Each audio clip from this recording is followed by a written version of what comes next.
అవనిగడ్డ కోస్తా తీరంలో రాజకీయ చైతన్యం అధికంగా కలిగిన నియోజకవర్గాల్లో ఇది ఒకటి. ఎన్నికలు దగ్గర పడుతున్న వేళ అవనిగడ్డ రాజకీయం రసకన్నాయంలో పడిందా? టీడీపీ జనసేన కూటమి నుండి ఎవరిని బరిలోకి దించబోతున్నారు? వైసీపీని మట్టి కరిపించాలంటే సరైన నేత ఎవరు?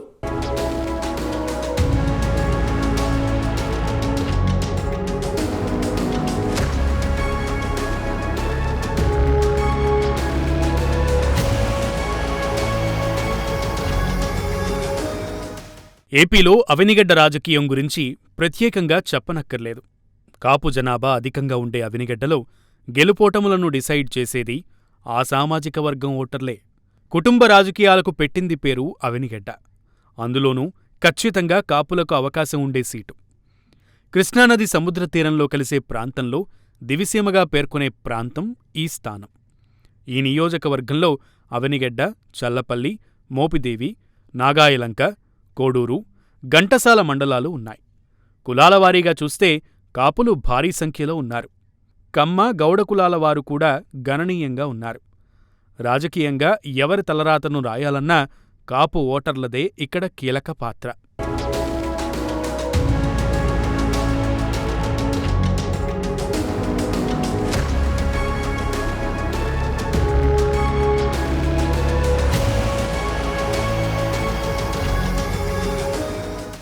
ఇక్కడి నుంచి కూటమిలో భాగంగా టికెట్ ఎవరికి దక్కుతుంది అన్న ఉత్కంఠ ఇటు జనసేనలోనూ అటు టీడీపీలోనూ ఉంది.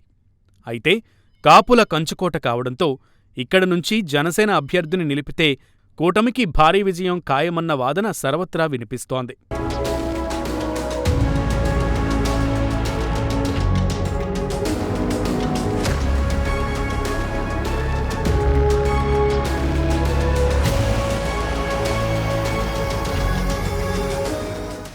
అవనిగడ్డ అసెంబ్లీ స్థానానికి 13 సార్లు ఎన్నికలు జరిగాయి. కాంగ్రెస్ 7 సార్లు, టీడీపీ 5 సార్లు గెలిచాయి. 2019 ఎన్నికల్లో వైసీపీ గెలిచింది. ఇక్కడ 11 సార్లు కాపు కులానికి చెందిన అభ్యర్థులు గెలుపొందారు. 2009 ఎన్నికల్లో అవనిగడ్డలో ప్రజారాజ్యం పార్టీకి దాదాపు 24% ఓట్లు దక్కాయి. ఈసారి కూటమి తరపున ఇక్కడ జనసేన అభ్యర్థిని దించితే వార్ వన్ సైడ్ అవుతుందన్న భావన రాజకీయ వర్గాల్లో వ్యక్తమవుతోంది.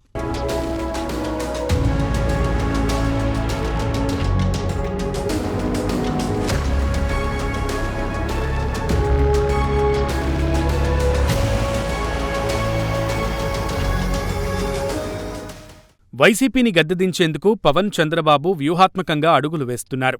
బలమైన అభ్యర్థులను బరిలోకి దించేందుకు చేస్తున్న కసరత్తు చివరి దశకు చేరినట్లు కనిపిస్తోంది. అయితే ఇక్కడ జనసేన తరపున క్యాండిడేట్ను పోటీ చేయించేందుకు చంద్రబాబు కూడా ఒప్పుకున్నట్లు సమాచారం. అయితే జనసేన నుంచి బరిలోకి దిగేందుకు ఇక్కడ చాలామంది తాహతాహలాడుతున్నారు. జిల్లా అధ్యక్షులు బండ్రెడ్డి రామకృష్ణ, చిలకల పాపారావు, మాదివాడ వెంకటకృష్ణ, బచ్చు వెంకటనాథ్, వికృతి శ్రీనివాసరావు ప్రధానంగా జనసేన టికెట్ కోసం పోటీ పడుతున్నారు. ఈ ఆశావహులంతా ఎవరి స్థాయిలో వారు నియోజకవర్గంలో పరిచయాలు పెంచుకుంటున్నారు.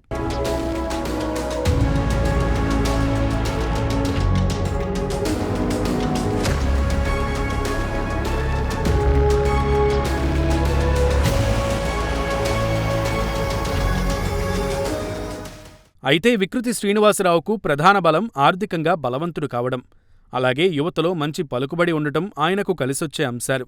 ఇంకోవైపు కులమతాలకు అతీతంగా అందరితో కలిసిపోతూ అందరినీ కలుపుకుపోయే తత్వం ఉండడం వలన అటు తెలుగుదేశం శ్రేణులు కూడా వికృతి శ్రీనివాసరావు పోటీ చేస్తే పూర్తిస్థాయిలో సపోర్ట్ చేసే అవకాశాలున్నాయని రాజకీయ విశ్లేషకులు చెబుతున్నారు.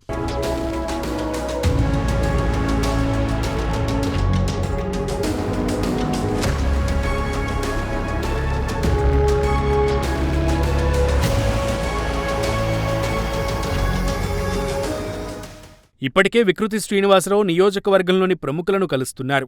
అటు జనసేన శ్రేణులతో మమేకమవుతూ పట్టు పెంచుకుంటున్నారు. పోటీకి రంగం సిద్ధం చేసుకున్న శ్రీనివాసరావు చాప కింద నీరులా తన పని తాను చేసుకుపోతున్నారు. ఎలాగైనా అవనిగడ్డ నుంచి ఈ ఎన్నికల్లో పోటీ చేసి వైసీపీని ఘోరంగా ఓడించేందుకు పావులు కదుపుతున్నారు. ఇప్పటికే జనసేనానిని పలుమార్లు కలిసిన శ్రీనివాసరావు టికెట్పై ఆశలు పెట్టుకున్నారు. కూటమి అభ్యర్థిగా తనను బరిలోకి దించితే భారీ మెజారిటీతో గెలిపించి సీటును పవన్కు కానుకగా ఇస్తానని చెబుతున్నారు. చూడాలి మరి అవనిగడ్డ రాజకీయాలు ఏ మలుపు తిరుగుతాయో అన్నది.